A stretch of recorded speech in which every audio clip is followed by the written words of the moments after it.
Astanada Azərbaycanın müstəqillik tarixində mühüm dönüş nöqtəsi olan Azərbaycan Xalq Cümhuriyyətinin elan edilməsinin 107-ci ildönümünə həsr edilmiş rəsmi qəbul keçirilib.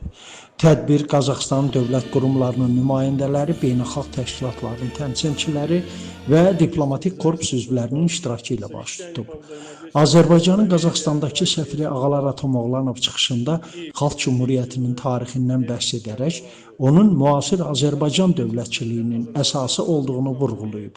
O, eyni zamanda işğaldan azad edilən ərazilərdə geniş bərpa işləri, COP29-un Azərbaycanda keçirilməsi və bölgədə sülh təşəbbüsləri barədə məlumat verib.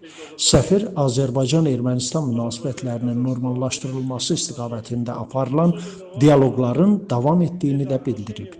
Qazaxıstanın Nəqliyyat naziri Marat Karabayev tədbirdə çıxış edərək Azərbaycan xalqını bayram münasibəti ilə təbrik edib və ölkəsinin Azərbaycanla strateji tərəfdaşlığına xüsusi önəm verdiyini vurğulayıb. Nazir deyib ki, son illərdə iki tərəfli ticarət dövriyyəsi əhəmiyyətli dərəcədə artaraq 500 milyon dolları keçib və bu göstəricilər qarşılıqlı iqtisadi maraqların dinamik inkişafını təsdiqləyir. O, həmçinin Transxəzər nəqliyyat dəhlizinin inkişafının iki ölkənin nəqliyyat və logistika sektorunda mühüm yer tutduğunu, bu marşrutla yük daşımanın 2024-cü ildə 62% artaraq 4,5 milyon tona çatdığını diqqətə çatdırıb. Hazırda iki ölkə arasında 19 müntəzəm aviareys fəaliyyət göstərir və bu il Bakıda keçiriləcək hökumətlərarası komissiyanın iclası əməkdaşlığın yeni mərhələsinə töhfə verəcək. Мне доставляет огромное удовольствие принимать участие. Bugün Azərbaycan Respublikasının 107-ci il dönümündə iştirak etməkdən sevinc hissi duyuram. Bəli, tarix hər şeyi yoluna qoyur.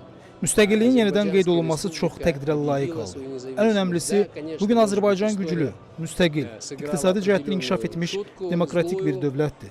Qeyd etmək istərdim ki, ilk respublikanı quranların arzuları bugün yerinə yetib. Azərbaycan tamamilə suveren bir dövlətdir. Birincisi, ərazi bütövlüyü tam təmin edilib. Azərbaycan bölgədən sülhün, əmin-amanlığın keşiyindədir. Nəqliyyat sahəsində müxtəlif layihələr inkişaf etdirilir. Bakıda keçirilən işgüzar dairələrin forumunda da bu barədə geniş bəhs olunur. Bir çox ölkə Azərbaycana maraq göstərir. Təbii ki, Azərbaycan müxtəlif sahələrdə diplomatik addımlarla irəliləməkdədir və Azərbaycanın bütün beynəlxalq təşkilatlarda uğurlu iştirakı dediklərimi sübut edir. Tədbir Azərbaycan və Qazaxıstanın incəsənət ustalarının çıxışları ilə müşayiət olunub və dostluq ruhunu əks etdirən konsert proqramı ilə yekunlaşıb.